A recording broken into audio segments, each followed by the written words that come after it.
Kejaksaan Agung menetapkan Wakil Ketua Komisi Energi Dewan Perwakilan Rakyat DPR Alex Nurdin sebagai tersangka atas kasus dugaan tindak pidana dugaan korupsi di Perusahaan Daerah Pertambangan dan Energi Sumatera Selatan (PDPDE) Sumsel tahun 2010-2019. Saat kasus terjadi, Alex Nurdin menjabat sebagai Gubernur Sumatera Selatan. Selain Alex, penyidik juga menetapkan mantan komisaris PDPDE Sumatera Selatan yang juga Wakil Ketua Umum Komite Olimpiade Indonesia (KOI) periode 2015-2019, Muda Imadang, sebagai tersangka. Keduanya ditetapkan sebagai tersangka setelah menjalani pemeriksaan sejak pukul 9 pagi, Kamis 16 September 2021 dan langsung ditahan selama 20 hari ke depan. Kedua tersangka ditahan di rumah tahanan yang terpisah agar tidak saling mempengaruhi dan mempersulit penyidik Kejagung dalam mengungkap perkara dugaan tindak pidana korupsi PDPDE. Sebelumnya, Kejaksaan Agung Kejagung menetapkan dua tersangka terkait kasus korupsi pembelian gas bumi oleh BUMD, Perusahaan Daerah Pertambangan dan Energi PDPDE Sumatera Selatan tahun 2010-2019. Kedua tersangka lalu ditahan di Rutan Kejagung.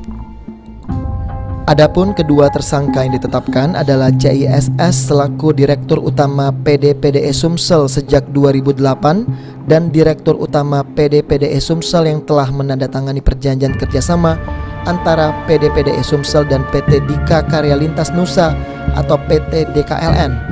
Tersangka kedua adalah AYH selaku Direktur PT Dika Karya Lintas Nusa PT DKLN sejak 2009, merangkap sebagai Direktur PT PDPDE Gas sejak 2009 dan juga Direktur Utama PDPDE Sumsel sejak 2014.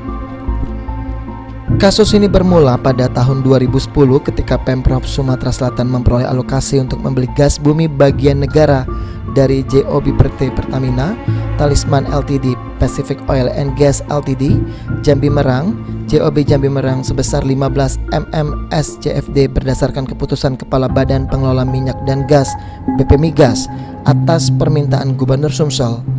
Kemudian berdasarkan keputusan Kepala BP Migas tersebut yang ditunjuk sebagai pembeli gas bumi bagian negara itu adalah BUMD Provinsi Sumatera Selatan, Perusahaan Daerah Pertambangan dan Energi Provinsi Sumatera Selatan atau PDPDE Sumsel. Akan tetapi dengan dalih PDPDE Sumsel tidak mempunyai pengalaman teknis dan dana, PDPDE Sumsel bekerja sama dengan investor swasta yakni PT Dika Karya Lintas Nusa PT DKLN membentuk perusahaan patungan PT PDPDE Gas yang komposisi kepemilikan sahamnya 15% untuk PDPDE Sumsel dan 85% untuk PT DKLN.